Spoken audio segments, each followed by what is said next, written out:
અચ્છા, બીજું ખાનપાનનો મામલો ત્યાં નહીં મેળ ખાય. તમે અહીંયા 99.99% લોકો નોનવેજ ખાનારા લોકો, એમાં બધી જાતિ ને બધી જ્ઞાતિ આવી ગઈ. નોનવેજ ખાતું કોણ નથી એક સવાલ છે. મારા જેવા માણસને તો પ્રશ્ન ઉભો થયો. મને જે લોકો મળ્યા જમાડવા લઈ જાય, મેં સાહેબ હું તો ખાતો નથી નોનવેજ. અરે મને કે ભલા માણસ, અહીંયા તો બધું નોનવેજ જ મળે, તમારે તો વેજ તો ગોતવા જવું પડશે.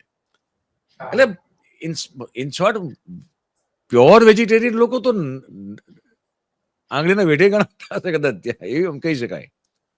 હવે ત્યાં તમે જઈને મીટની વાત કરો ને માછલીની વાત કરો ને ચિકનની મટનની વાત, કોણ તમને સાંભળવાનું?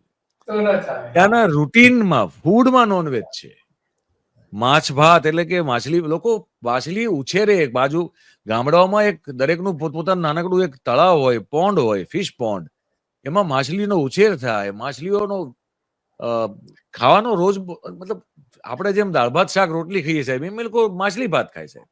એટલું સરળ ને એટલું સહેલું ને એટલું એમના જીવનમાં વણાયેલું છે. હવે તમે આને કેવા ભૂંડા લાગો કે પછી તમે આખા દેશમાં મીટની દુકાનો નવરાત્રીમાં બંધ કરાવતા હો, ચિકનની બંધ કરાવતા હો, અને તમારો ગોલીમારો ઠાકુર જે છે એ મંગળવારે લાલ તીલું મારીને ખેસરી ખેસ નાખીને આમ માછલી ખાતો ખાસ વિડીયો વાયરલ કરાવે.